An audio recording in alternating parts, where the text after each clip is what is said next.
pemerintahan presidensil, maka kekuasaan presiden itu relatif menjadi lebih besar dibandingkan kekuasaan eksekutif dalam sistem pemerintahan parlementer. Jadi salah satu pembeda utama paling penting sistem presidensil dan parlementer itu adalah di mana bandul kekuasaan itu diletakkan. Dalam sistem pemerintahan presidensil, sesuai namanya, berarti kekuasaan negara itu banyak diletakkan di pundak presiden.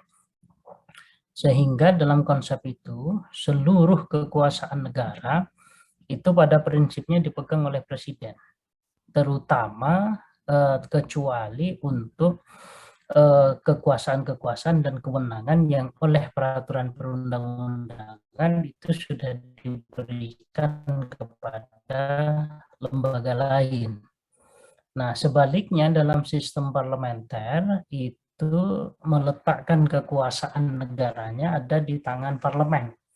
Oleh karenanya seluruh kekuasaan negara itu pada hakikatnya dipegang atau dijalankan oleh parlemen, kecuali untuk kekuasaan atau kewenangan yang secara tegas oleh peraturan perundang-undangan itu diberikan kepada di luar parlemen. Nah, secara umum kita bisa melihat atau membagi kekuasaan presiden itu ke dalam 4 aspek. Satu, kekuasaan penyelenggaraan pemerintahan, lalu yang kedua, kekuasaan di bidang pembentukan peraturan perundang-undangan, ketiga, kekuasaan di bidang justisial atau lembaga peradilan, yang keempat, kekuasaan dalam konteks hubungan luar negeri. Jadi ini adalah 4 bidang kekuasaan presiden dalam sistem presidensil di Indonesia. Kekuasaan penyelenggaraan pemerintahan itu dalam konteks apa saja? Yang pertama, keamanan dan ketertiban umum. Jadi menjaga ketertiban dan keamanan itu adalah tugas, wewenang, dan tanggung jawab presiden. Oleh karenanya kenapa kepolisian misalnya itu berada di bawah kekuasaan presiden, ya karena memang itu membantu presiden untuk menciptakan ketertiban dan keamanan, termasuk juga TNI dan Polri. Jadi dalam konteks ini maka bisa dipahami kalau konstitusi menyebut bahwa presiden itu adalah komando tertinggi ya, atas angkatan darat, angkatan laut, dan angkatan udara. Nah, itu tugas di bidang administrasi keamanan dan ketertiban. Lalu yang kedua adalah tugas dan wewenang administrasi negara di bidang presiden ini juga memegang peranan yang penting gitu ya, memegang peranan yang penting pelaksana dari pelayanan umum bagi masyarakat. Jadi kalau kita buat KTP misalnya kan, lalu kemudian mengurus SIM, jadi hal-hal yang sifatnya adalah pelayanan umum dalam rangka memudahkan kehidupan masyarakat itu, maka itu juga merupakan tugas dan wewenang lembaga eksekutif. Lalu yang ketiga, tugas dan wewenang menyelenggarakan tata usaha pemerintahan mulai dari surat menyurat sampai kepada dokumentasi. Jadi mengapa misalnya seluruh keputusan-keputusan yang sekalipun itu menjadi kewenangan DPR misalnya, dalam konteks pengangkatan pejabat publik, seperti pengangkatan anggota Mahkamah Agung, pada akhirnya yang menetapkan atau mengeluarkan surat penetapan itu, surat SK-nya itu adalah presiden. Ya kan? Nah, termasuk juga sekalipun secara konstitusional legislatif itu adalah DPR, tetapi pengundangannya atau penetapannya, kop surat dari undang-undang itu kan adalah presiden. Kop suratnya adalah presiden. Walaupun itu banyak dikritik juga oleh para ahli bahwa seiring dengan perubahan bandul kekuasaan dari yang sebelumnya kekuasaan legislatif itu dipegang oleh presiden menurut Undang-Undang Dasar yang lama, dan setelah Undang-Undang Dasar kita diamandemen, sekarang bandul kekuasaan itu ada di tangan DPR, maka mestinya kop surat tentang pengesahan undang-undang itu tidak lagi kop suratnya presiden, tetapi itu adalah kop suratnya DPR, begitu ya, karena pemegang kekuasaan di bidang legislasi itu adalah DPR. Tapi ternyata dalam hal dokumentasi dan surat menyurat, termasuk dalam konteks penetapan undang-undang, itu masih menggunakan format yang lama, yaitu kop dari presiden. Nah, yang terakhir di bidang penyelenggaraan pemerintahan adalah penyelenggaraan kesejahteraan umum. Jadi yang punya kewajiban tertinggi untuk mensejahterakan masyarakat itu ya adalah lembaga eksekutif, presiden beserta lembaga-lembaga eksekutif bawahannya. Makanya kenapa program-program kesejahteraan, program pelayanan, ketertiban umum, termasuk dokumentasi surat menyurat tadi, itu semuanya ada di eksekutif. Jadi DPR itu nggak punya dia program untuk kesejahteraan rakyat, ya kan? Jadi sekalipun dia adalah wakil rakyat, sekalipun dia adalah lembaga wakil rakyat, tapi dia tidak menyelenggarakan urusan-urusan yang bersifat misalnya program-program untuk kesejahteraan umum. Jadi tugas dari DPR itu hanya mengawal kebijakan saja, mengawal kebijakan, ya kan, bagaimana undang-undangnya, bagaimana penganggarannya, ya kan, bagaimana pengawasannya dan sebagainya.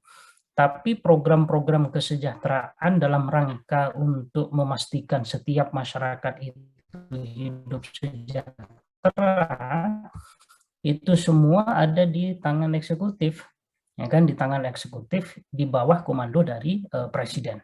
Makanya kalau kemudian presiden itu banyak sekali aktivitas dan kegiatannya, ya karena memang dalam sistem presidensil mereka diberi tanggung jawab yang besar untuk melaksanakan itu, ya. Nah, itu di bidang pemerintahan. Yang kedua, presiden selaku penguasa eksekutif itu juga punya kekuasaan di bidang perundang-undangan. Nah, bahkan dibandingkan dengan DPR sebagai lembaga legislatif, presiden itu justru lebih banyak dia fungsi kekuasaan di bidang perundang-undangan ini. Karena dia bukan hanya berurusan dengan mengeluarkan peraturan di bidang eksekutif, tapi dia juga terlibat dalam pembentukan undang-undang. Ya kan, yang dalam teori trias politika mestinya undang-undang ini adalah murni kewenangan dari parlemen begitu. Tapi di Indonesia kita tidak mengadopsi pemisahan kekuasaan secara ketat dalam konteks pembentukan undang-undang ini. Nah, sehingga kemudian dalam konteks pembentukan undang-undang itu juga selain ada DPR juga melibatkan peran presiden, ya kan, peran presiden. Nah, idealnya memang kalau kita ingin memurnikan sistem presidensial kita, urusan pembentukan undang-undang ini mestinya tidak melibatkan presiden begitu ya.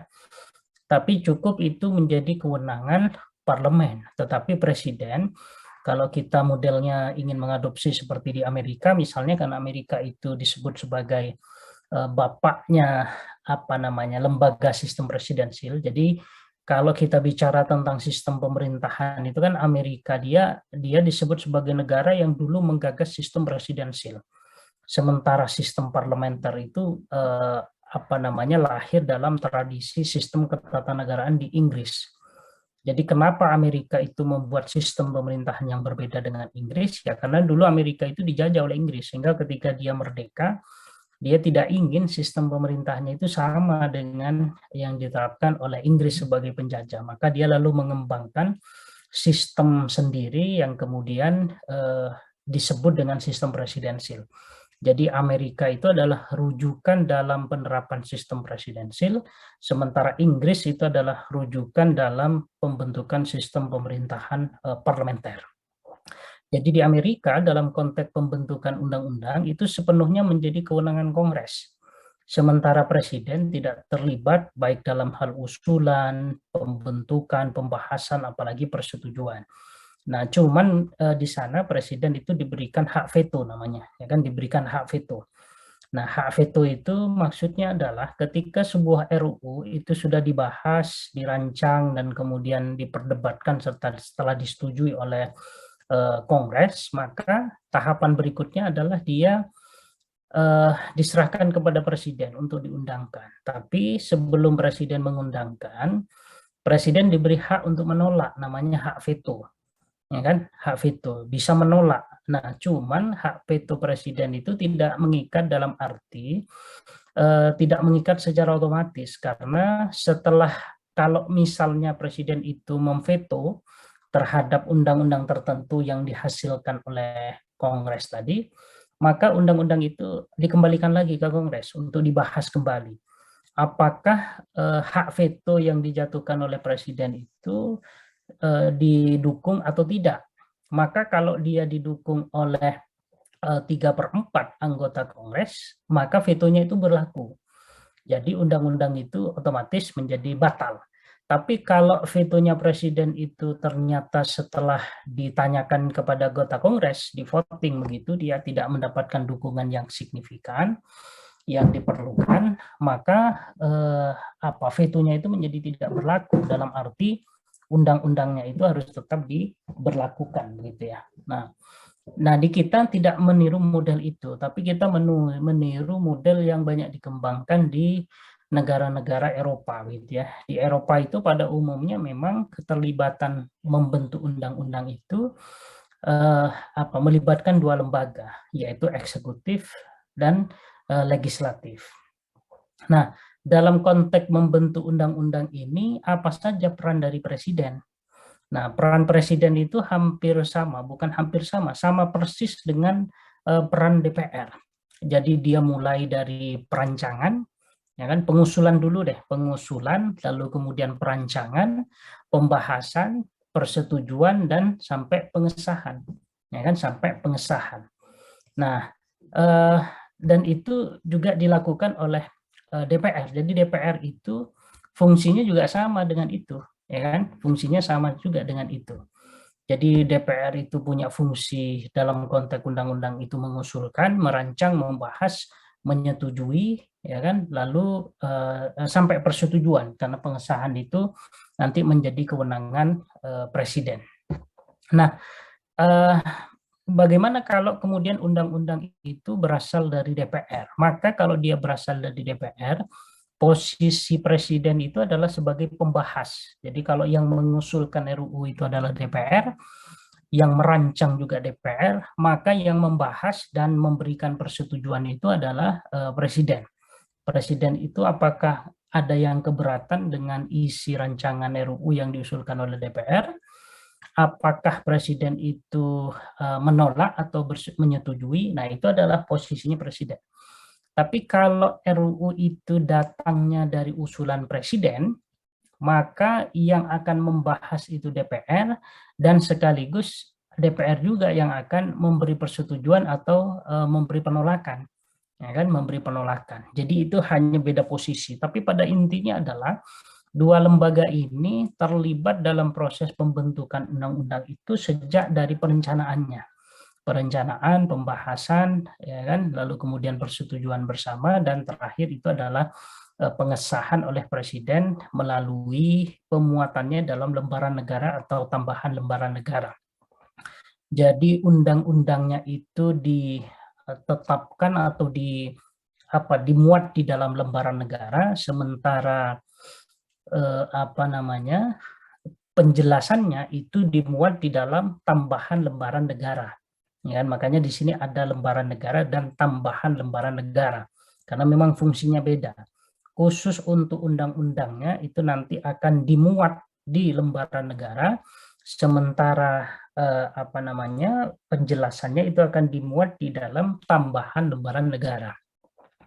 Nah, apa fungsi dari pengesahan dan pemuatan suatu RUU yang sudah disetujui bersama itu dalam lembaran negara dan tambahan lembaran negara?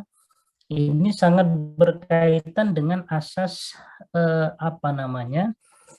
fiksi hukum, ya kan, asas fiksi hukum. Dalam hukum kan kita mengetahui ada satu asas, yaitu asas fiksi hukum yang intinya berisi satu ajaran bahwa setiap orang itu dianggap tahu tentang peraturan.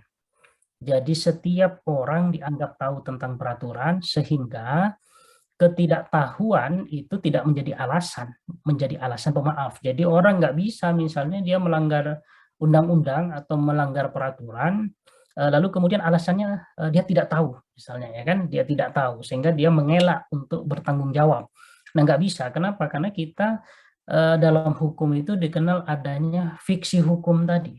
Jadi sekalipun kita mungkin tidak betul-betul tahu, tapi ketika sekali ada undang-undang, ya sudah, semua masyarakat itu dianggap tahu, begitu ya. Oleh karenanya pelanggaran atas dasar ketidaktahuan itu tidak menjadi alasan pemaaf. Nah, salah satu simbol dari fiksi hukum itu ya tadi, konsekuensinya kemudian setiap undang-undang yang diterbitkan oleh negara itu harus diundangkan dalam lembaran negara. Jadi pengundangan dalam lembaran negara itu menunjukkan bahwa negara telah mengumumkan, kira-kira begitu. Nah, setelah dan berlaku fiksi hukum tadi, bahwa setiap orang itu lalu dianggap tahu tentang, tidak menjadi alasan pemaaf gitu ya. Nah, walaupun sekali lagi tidak serta-merta memang ketika sudah dimuat dalam lembaran negara itu otomatis seluruh masyarakat menjadi tahu, itu tidak otomatis gitu. Makanya selain harus ada dalam lembaran negara, negara juga dituntut untuk memberikan sosialisasi, ya kan, agar kemudian masyarakat itu tahu, paham, ya kan, bahwa telah ada aturan-aturan tertentu yang dibuat oleh negara. Nah, sehingga harapannya masyarakat tidak kemudian berperilaku yang menyimpang dari aturan-peraturan yang sudah dibuat oleh negara itu sendiri. Nah, yang kedua, selain terlibat dalam proses pembentukan undang-undang, kekuasaan di bidang pembentukan peraturan perundang-undangan ini, Presiden juga masih memiliki beberapa kewenangan, yaitu membentuk peraturan pemerintah, peraturan presiden, keputusan presiden, dan peraturan pemerintah pengganti undang-undang atau Perpu. Jadi itu beberapa hal yang menunjukkan sekali lagi betapa kekuasaan eksekutif dalam sistem presidensial itu memang menjadi sangat luas sekali. Karena hal-hal yang dalam konsep triastur politika itu mestinya menjadi kewenangan lembaga legislatif, yaitu menetapkan peraturan, tapi dalam perkembangannya itu juga diserahkan kepada eksekutif. Bahkan kalau kita lihat kecenderungan umumnya secara sosiologis, dasar kita menyatakan bahwa kekuasaan di bidang legislasi itu ada di tangan DPR, tetapi tidak kemudian serta-merta itu mengurangi dominasi presiden atau eksekutif. Jadi dari sekian banyak RUU yang dibuat dan ditetapkan oleh DPR bersama dengan presiden, hampir sebagian besarnya itu merupakan inisiatif atau usulan dari presiden atau eksekutif. Kenapa begitu?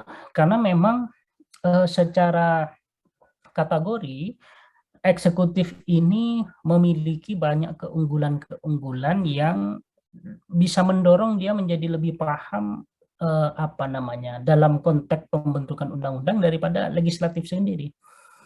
Misalnya apa? Yang pertama, jelas presiden ini, lembaga eksekutif ini, lebih memahami medan, lebih memahami persoalan problem kemasyarakatan.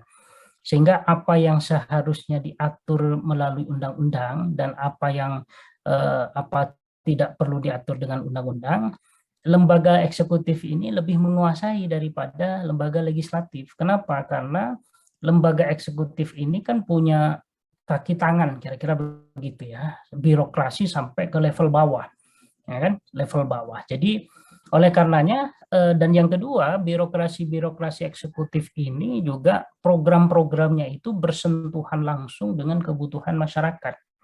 Nah, oleh karenanya bisa dipahami kalau kemudian eksekutif ini lebih menguasai masalah, kira-kira begitu. Makanya itu kemudian berdampak terhadap usulan RUU yang masuk ke parlemen itu menjadi lebih banyak daripada RUU yang diusulkan oleh DPR gitu ya.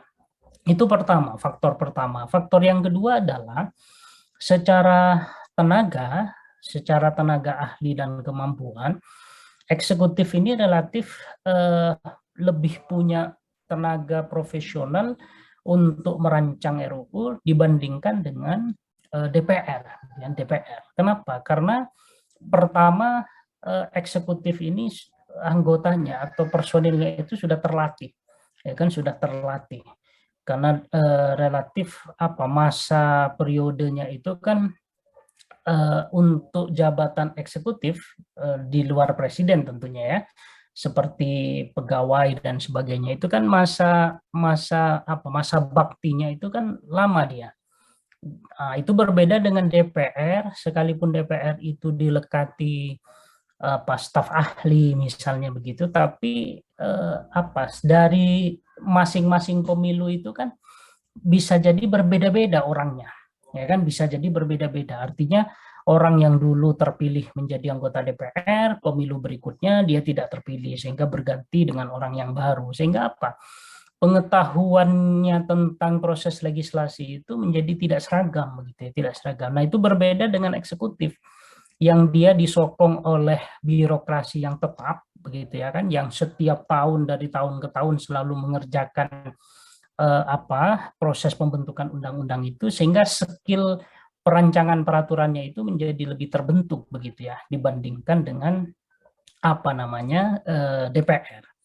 Itu faktor yang kedua. Faktor yang ketiga yang juga tidak kalah penting, kenapa dalam proses pembentukan undang-undang eksekutif itu menjadi lebih dominan begitu ya dalam konteks usulan RU-nya, itu karena pengambilan keputusan di eksekutif itu adalah single eksekutif.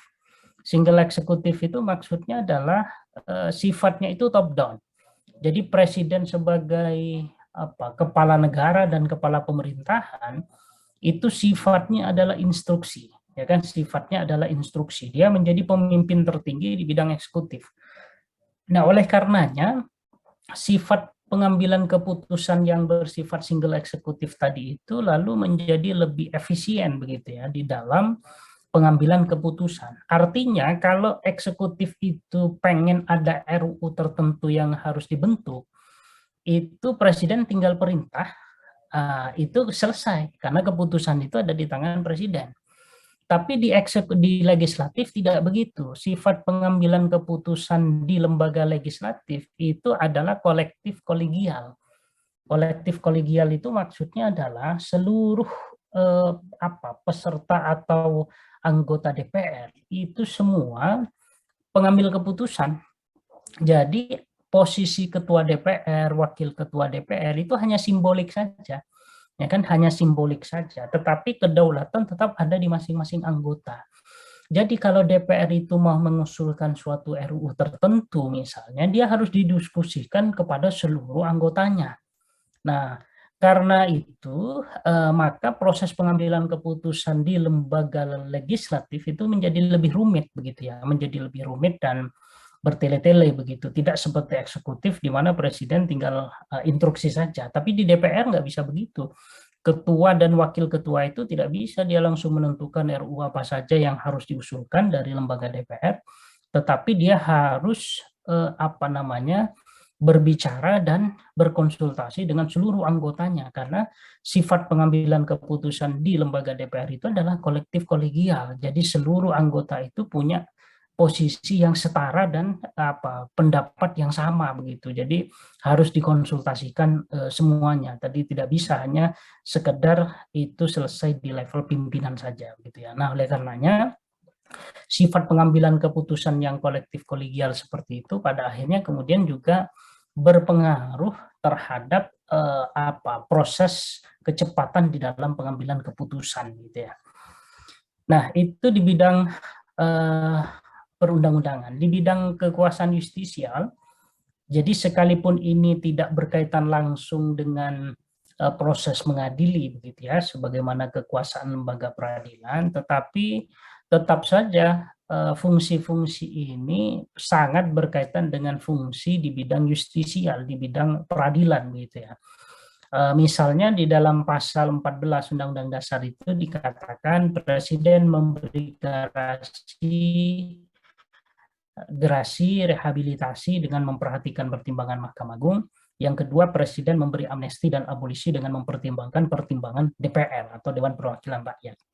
Nah, jadi gerasi rehabilitasi, amnesti dan abolisi ini sangat berkaitan dengan kasus-kasus hukum yang menimpa warga negara, di mana seharusnya secara kelembagaan itu diputuskan oleh lembaga peradilan. Nah, tapi dalam konteks tertentu Presiden itu bisa dia intervensi dalam tanda petik ya, intervensi yaitu memberikan pengampunan, ya kan, memberikan pengampunan. Yang pertama itu adalah gerasi. Gerasi itu apa? Kewenangan memberi pengampunan dengan cara meniadakan atau mengubah atau mengurangi pidana bagi terpidana yang sudah memiliki kekuatan hukum yang mengikat.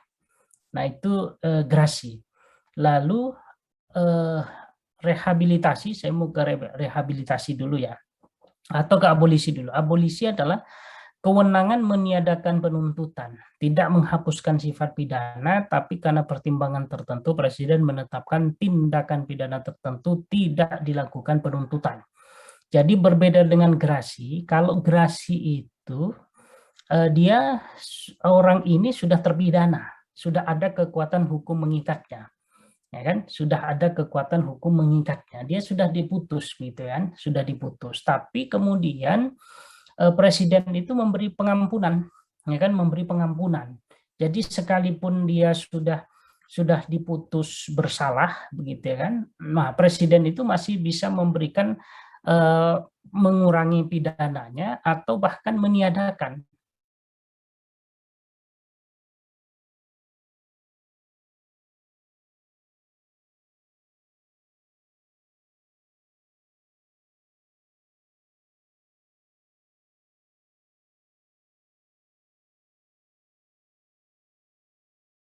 Ya kan, meniadakan, sehingga alasan-alasan tertentu dia tidak dilakukan penuntutan, ya kan, tidak dilakukan penuntutan.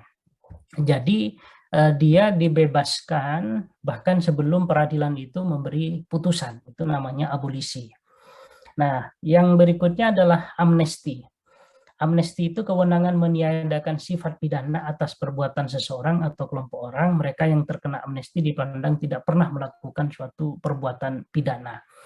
Nah, jadi biasanya dia berlaku untuk sekelompok masyarakat, jadi ini tidak individu. Jadi umumnya ini karena berkaitan dengan pemberontakan misalnya, ya kan, seperti di Aceh dulu itu GAM itu secara fisik sebenarnya dia kan melakukan tindakan pidana begitu ya, tindakan pidana. Tapi karena ada alasan tertentu, yaitu dalam rangka untuk menciptakan perdamaian di Aceh misalnya, lalu seluruh kelompok masyarakat yang dulu terlibat dalam pemberontakan itu lalu diberi amnesti, diberi pengampunan oleh Presiden, nah, misalnya begitu. Jadi perbuatan yang seharusnya tadi dikualifikasi sebagai perbuatan pidana itu dipandang tidak pernah melakukan sebuah perbuatan pidana. Nah, lalu yang terakhir itu adalah rehabilitasi, yaitu pengembalian pada kedudukan atau keadaan semula sebelum atau sesudah seseorang dijatuhi pidana. Jadi ini biasanya kalau orang itu ternyata salah tangkap misalnya atau salah objek, jadi seharusnya yang melakukan pembunuhan itu adalah si A, kok yang diadili itu si B, ya kan, sudah ada putusannya, kemudian muncul fakta-fakta lain, ternyata bukan si B pelakunya, tapi si A misalnya. Nah, itu bisa dilakukan rehabilitasi melalui kekuasaan Presiden. Nah, jadi berdasarkan pasal 14 ayat 1 dan ayat 2 itu kan kesemuanya berkaitan dengan pengampunan terhadap tindakan pidana yang dilakukan oleh seorang warga negara atau sekelompok warga negara. Tetapi khusus gerasi dan rehabilitasi itu Presiden harus mendengar pertimbangan Mahkamah Agung. Sementara amnesti dan abolisi itu mendengarkan pertimbangan DPR. Nah, kenapa dibedakan? Karena untuk gerasi dan rehabilitasi itu adalah pengampunan yang diberikan oleh presiden terhadap suatu tindakan yang sudah ada putusan hukumnya. Jadi pengadilan itu sudah memberi putusan itu, dan putusannya sudah inkrah. Nah, karena ini sudah ada putusannya, ya kan, sudah ada putusannya dan putusannya itu sudah inkrah, maka untuk memberikan pengampunan atau keringanan itu presiden harus mempertimbangkan Mahkamah Agung, karena ada pertimbangan-pertimbangan hukum yang harus diperhatikan oleh presiden sebelum dia memberikan gerasi dan rehabilitasi. Tapi untuk amnesti dan abolisi, karena ini belum ada putusan pengadilannya, ya kan? Jadi memberikan abolisi dan amnesti itu kan sebelum orang itu dituntut ke pengadilan dan belum ada putusan pengadilannya. Nah, oleh karenanya abolisi dan amnesti ini biasanya sangat berkaitan dengan aspek-aspek keamanan negara dan politik secara umum. Ya kan, politik secara umum. Nah, oleh karenanya bisa dipahami kalau pertimbangan yang harus diperhatikan oleh presiden itu adalah pertimbangan DPR, ya kan, bukan pertimbangan Mahkamah Agung, karena tadi pemberian amnesti dan abolisi ini memberikan keringanan atau bahkan menghapus kesalahan perbuatan pidana yang dilakukan oleh seseorang atau sekelompok orang itu karena lebih banyak alasan keamanan dan alasan politik, dan itu belum ada putusan pengadilannya. Makanya dibedakan dia, pertimbangannya itu adalah dari DPR, bukan dari Mahkamah Agung. Jadi DPR sebagai lembaga politik, sebagai lembaga perwakilan rakyat itu nanti akan memberi saran dan pertimbangan kepada presiden. Tentu pertimbangan dan sarannya itu adalah pertimbangan politik, begitu ya, pertimbangan keamanan kepada presiden, apakah seseorang atau sekelompok orang itu layak untuk diberi kebijakan abolisi atau amnesti, begitu. Jadi itu pertimbangannya kenapa untuk gerasi dan rehabilitasi harus dengan pertimbangan MA, itu karena rehabilitasi dan gerasi itu sudah ada putusan pengadilannya. Sementara amnesti dan abolisi itu melalui pertimbangan DPR, karena selain dia belum ada putusan pengadilannya, juga biasanya alasan-alasan yang mendasari pemberian amnesti dan abolisi itu lebih bersifat politik dan tidak bersifat hukum, gitu ya. Nah, itu di bidang justisial. Jadi DPR, presiden selaku kepala negara dan kepala pemerintahan juga dilibatkan dalam konteks aspek-aspek penegakan hukum, gitu ya, yang seharusnya ini murni ranah peradilan, tapi kemudian presiden dalam beberapa konteks itu juga diberi keterlibatan, gitu ya, di dalamnya. Nah, yang terakhir itu adalah dalam konteks hubungan yang menjadi subjek atau pelaku yang mewakili negara untuk hubungan dengan negara lain itu adalah presiden. Jadi DPR, Mahkamah Agung, Mahkamah Konstitusi itu nggak bisa dia. Jadi yang menjadi menjadi subjek atau wakil kita, negara kita, yang dianggap representatif mewakili Indonesia untuk berbicara di forum-forum internasional itu ya presiden, begitu ya, presiden. Jadi dalam konteks ini presiden itu menguasai atau menyelenggarakan kekuasaan internasional atau hubungan luar negeri. Nah, dalam konteks konstitusi itu ada beberapa hal yang secara eksplisit disebut, begitu ya, kekuasaan presiden di dalam konteks hubungan luar negeri ini. Yang pertama adalah mengadakan perjanjian dengan negara lain. Nah, yang kedua menyatakan perang dan damai, lalu mengangkat dan menerima duta dan konsul. Nah, ini semua adalah hak prerogatif presiden. Walaupun dalam Undang-Undang Dasar hasil perubahan, beberapa hak ini sekarang tidak lagi mutlak menjadi kewenangan penuh presiden, tetapi dia juga harus melibatkan peran serta DPR. Misalnya ketika presiden akan mengadakan perjanjian, presiden ini akan melakukan ratifikasi, misalnya begitu. Dalam konteks tertentu ratifikasi itu harus dengan persetujuan DPR. menyatakan perang dan damai juga sama, dia juga harus melibatkan persetujuan DPR. Mengangkat duta dan menerima konsul itu juga harus dengan pertimbangan DPR, ya kan? Harus juga dengan persetujuan DPR. Sehingga dengan demikian, sekalipun kekuasaan dalam hubungan luar negeri ini menjadi domain dari presiden, tapi dia tidak kemudian dilakukan secara mandiri oleh presiden, tetapi harus juga melibatkan keterlibatan DPR sebagai lembaga perwakilan rakyat, gitu ya. Nah, ini yang kemudian kita sebut dengan prinsip check and balances. Jadi kalau kita tadi bicara di bidang perundang-undangan, yang seharusnya kekuasaan penuh membentuk undang-undang itu ada di lembaga legislatif, tapi kemudian atas nama prinsip check and balances itu juga diberikan kepada presiden. Artinya presiden dilibatkan di situ. Nah, sama dengan kekuasaan hubungan luar negeri ini. Jadi pada prinsipnya secara teoritik, kekuasaan untuk menjalin hubungan internasional sebagai subjek yang mewakili negara itu adalah presiden.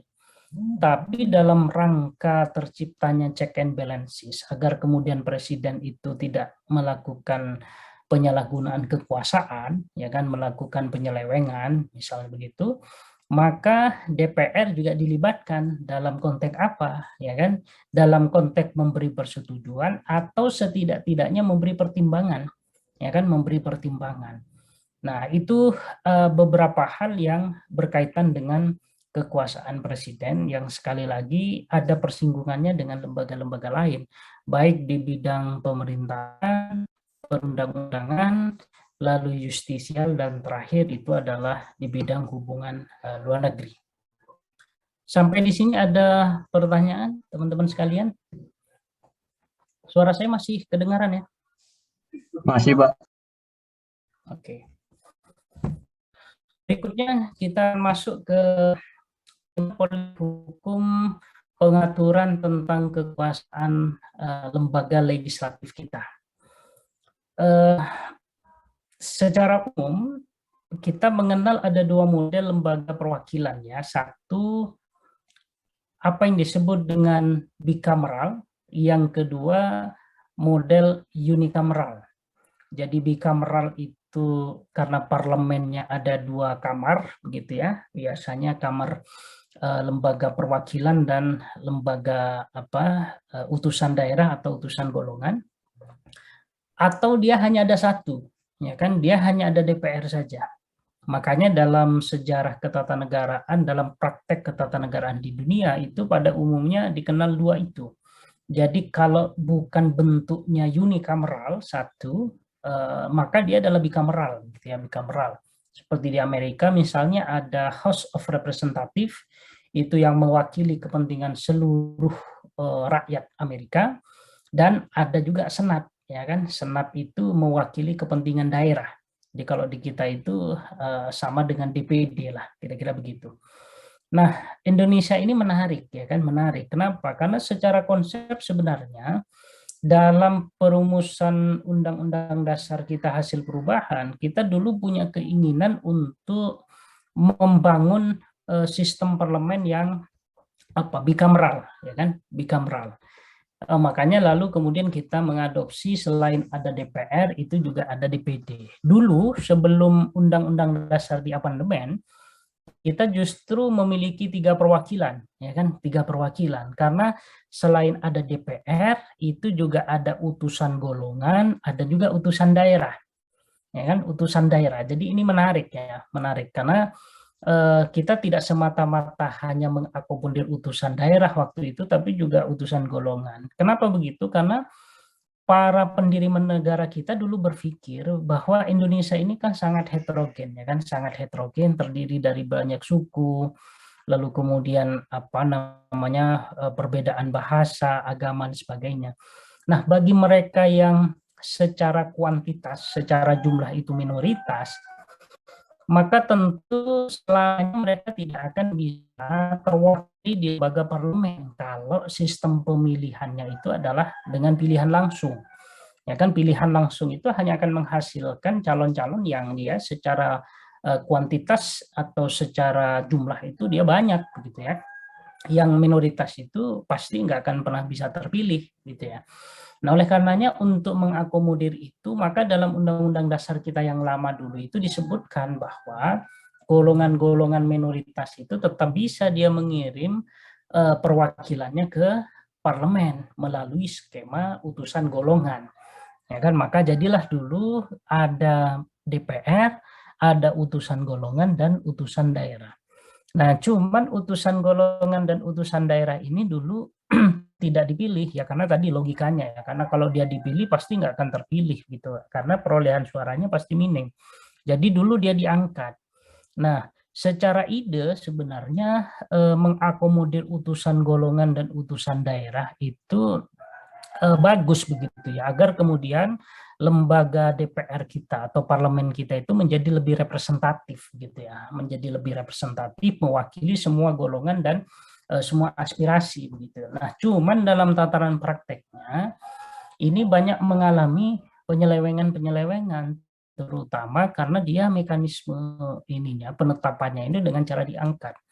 Sehingga terutama di era masa Orde Baru dulu, semua utusan golongan dan utusan daerah itu adalah orang-orangnya presiden. Ya kan, orang-orangnya presiden. Jadi bukan merepresentasikan tokoh-tokoh daerah yang diusulkan oleh daerah, ya kan, lalu kemudian ditetapkan oleh presiden. Enggak begitu. Tapi dulu sistem rekrutmennya itu adalah top down begitu. Jadi presiden siapa yang nanti akan mewakili utusan golongan dan siapa yang akan mewakili utusan daerah. Nah, ini dalam penyelenggaraannya kemudian seringkali menimbulkan penyalahgunaan kekuasaan tadi. Nah, sehingga tujuan utama dari keberadaan utusan golongan dan utusan daerah itu menjadi tidak maksimal dan bahkan gagal diwujudkan gitu ya. Maka seiring dengan terjadinya arus demokratisasi era reformasi atau tepatnya pasca amandemen konstitusi, kita melakukan penataan terhadap parlemen kita. Nah, sehingga kita sekarang hanya mengenal ada dua, satu DPR, yang kedua adalah DPD. Jadi utusan golongan itu sudah kita hapuskan. Jadi utusan daerah itu kita sekarang perkuat namanya menjadi Dewan Perwakilan Daerah, yang tata cara memilihnya itu sama dengan DPR, yaitu dipilih langsung dalam pemilu. Jadi baik anggota DPR maupun anggota DPD itu menurut konstitusi kita yang sekarang berlaku itu sama-sama dipilih secara langsung oleh rakyat.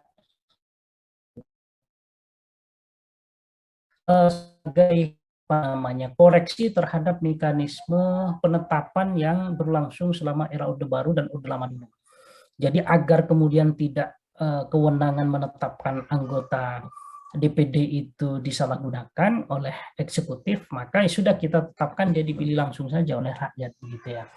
Nah, cuman ketika muncul usulan untuk melembagakan utusan daerah menjadi DPD itu dulu terjadi perdebatan yang sengit di antara para perancang konstitusi kita atau para anggota MPR kita ketika melaksanakan perubahan konstitusi. Apa perdebatannya berkaitan dengan posisi DPD ini? Perdebatannya itu adalah kalau kita ingin memperkuat posisi DPD lalu kemudian menghapus keberadaan utusan golongan,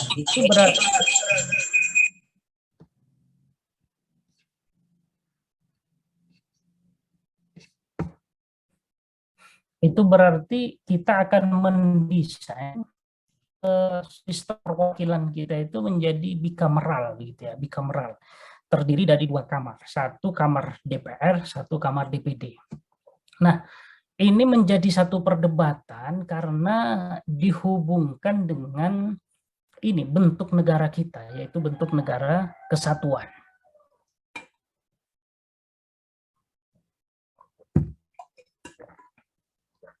Apa perdebatannya? Setelah dilakukan survei begitu ya, dilakukan studi komparasi. Suara saya masih kedengaran ya? Masih, Pak. Jadi setelah dilakukan komparasi dengan beberapa negara-negara di dunia, itu menunjukkan satu data bahwa negara-negara kesatuan yang berbentuk negara kesatuan itu pada umumnya sistem parlemennya itu unikameral, ya, unicameral. Jadi hanya ada sekitar 5% negara yang waktu itu kita survei yang bentuknya kesatuan lalu mengadopsi bikameral, itu sedikit sekali. Jadi 90% lebih itu mengadopsi unikameral, satu kamar.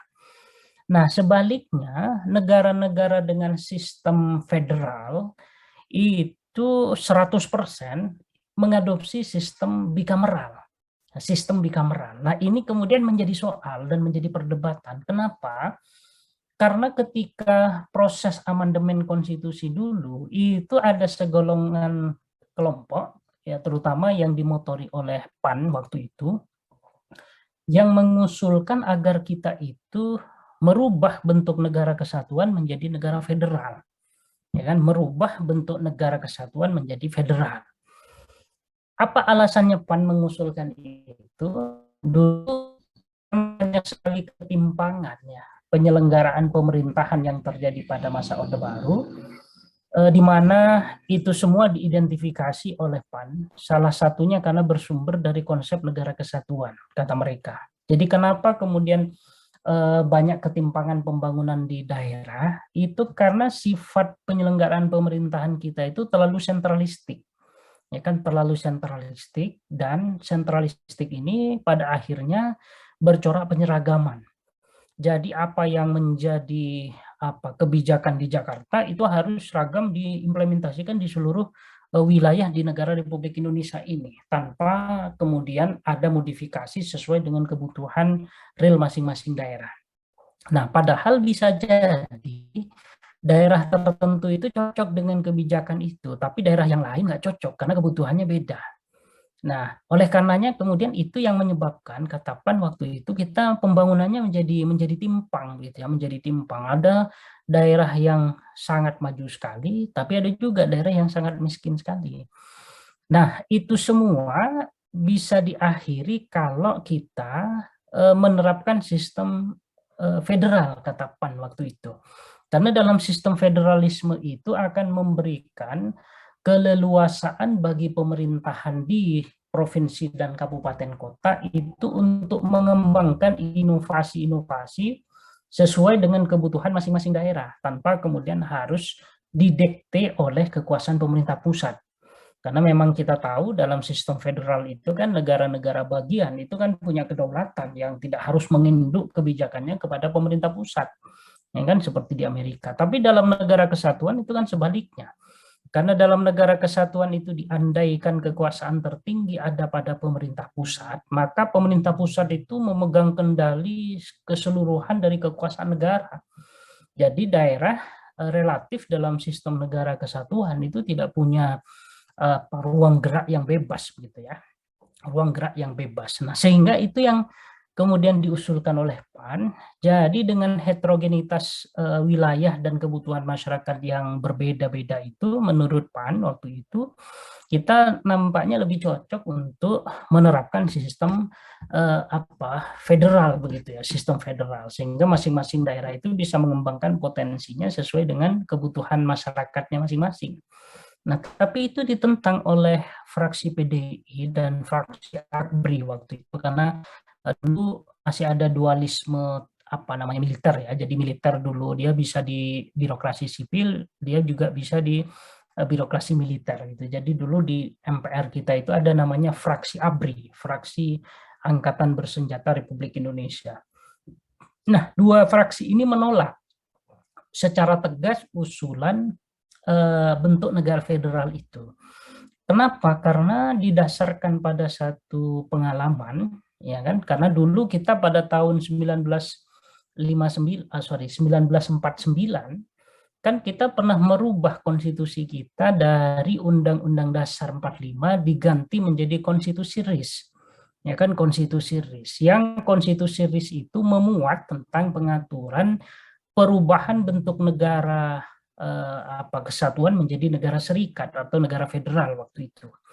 Dan itu kemudian hampir saja mencerai beraikan persatuan dan kesatuan Indonesia. Ya kan, karena memang kita tahu konstitusi RIS itu dihasilkan dari kesepakatan forum konferensi meja bundar, jadi antara Indonesia dengan Belanda. Jadi setelah kita merdeka kan dulu Belanda ini kan nggak ikhlas, kira-kira begitu ya, kita menjadi bangsa yang merdeka, dia masuk lagi, dia menginvasi lagi Indonesia. Nah, singkat cerita, kita melakukan banyak sekali perundingan-perundingan untuk mengakhiri agresi itu. Salah satunya adalah konferensi yang disebut dengan konferensi meja bundar itu. Nah, di situ muncul beberapa kesepakatan, salah satunya adalah Belanda tidak akan melakukan agresi lagi, tapi dengan syarat Indonesia harus merubah konstitusinya dan merubah bentuk negaranya dari negara kesatuan ke bentuk negara serikat waktu itu. Nah, itu sebenarnya adalah taktik dari Belanda untuk tetap menguasai Indonesia. Karena pikiran Belanda itu, kalau dengan bentuk negara kesatuan, relatif integrasi negaranya itu menjadi lebih kuat. Persatuan negaranya itu menjadi kuat. Karena yang mengontrol ada pemerintahan pusat. Tapi dengan sistem federal, Belanda membayangkan masing-masing daerah itu punya kedaulatan, ini akan lebih memudahkan Belanda untuk mengadu domba, kira-kira begitu. Nah, sehingga harapannya kemudian masing-masing wilayah negara di negara kesatuan Republik Indonesia ini nanti akan tercerai-berai, kira-kira begitu. Makanya kenapa konstitusi RIS itu dalam praktek ketatanegaraan kita, dia hanya berlaku kurang dari 1 tahun. Ya kan, karena pada tahun 950 kita lalu kemudian mengganti konstitusi RIS ini dengan Undang-Undang Dasar Sementara atau UDS 1950, yang salah satunya adalah merubah kembali bentuk negara serikat menjadi bentuk negara kesatuan.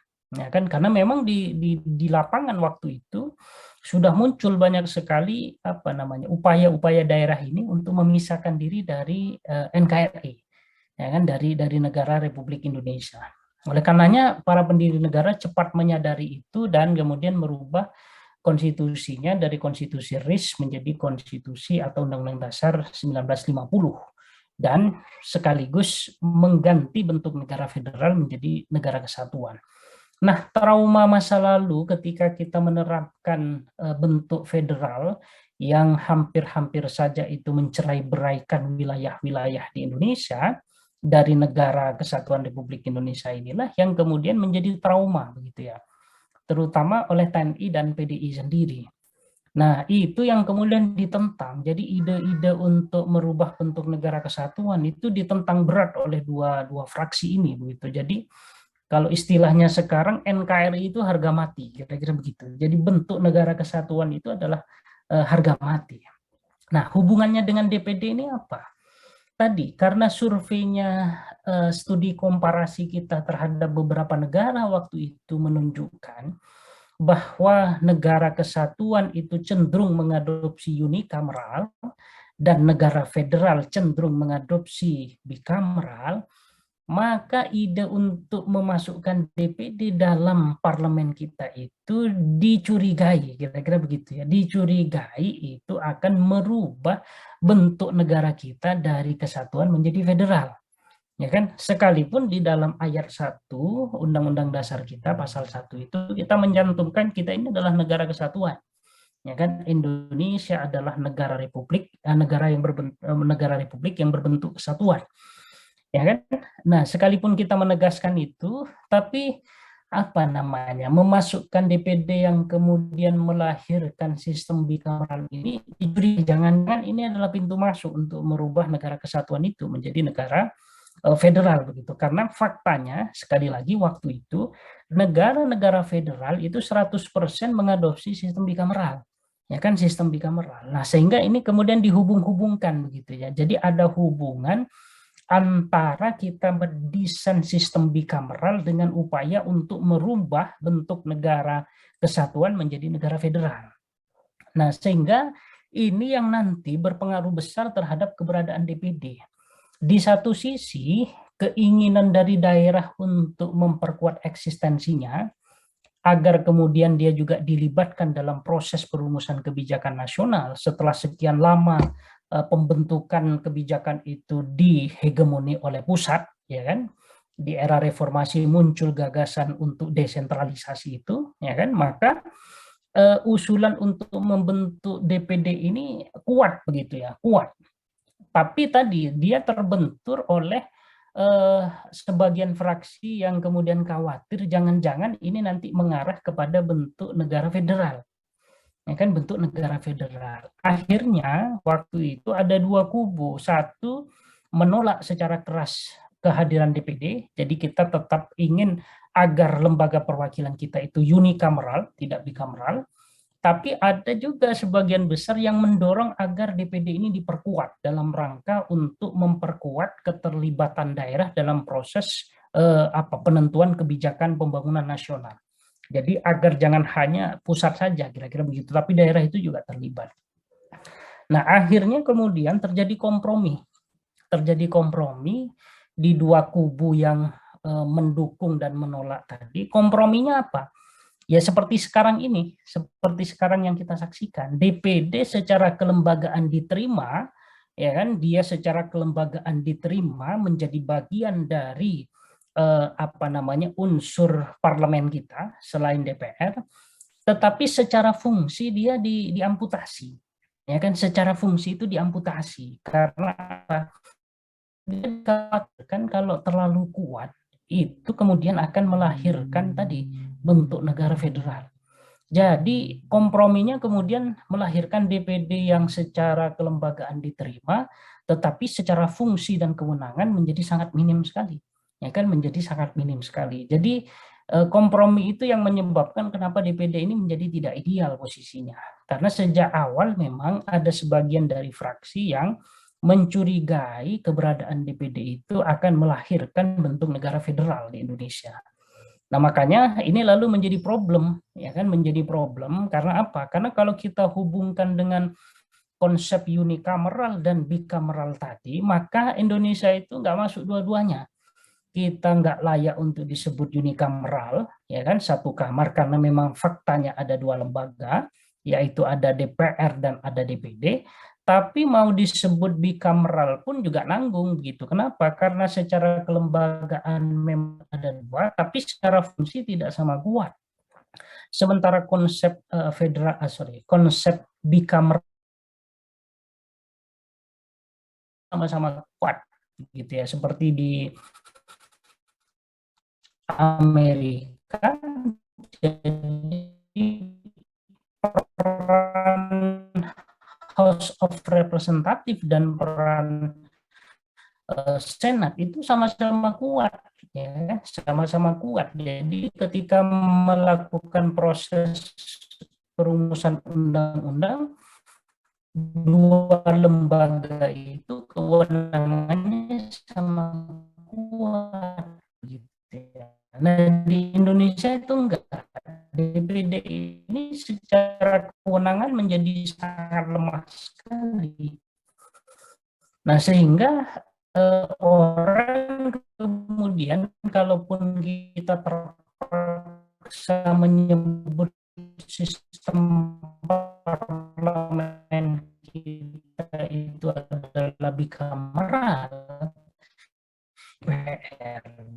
gitu, sehingga orang kemudian ada yang menyebut sistem parlemen kita itu adalah tadi soft bikameral, gitu kan, soft bikameral. Tapi ada juga yang bahkan secara eksplisit menyebut kita ini tidak bikameral, tidak unikameral, bahkan soft bikameral pun juga tidak, tapi dia menyebut sebagai bentuk parlemen trikameral. Ya kan, trikameral. Kenapa? Karena kita punya yang namanya majelis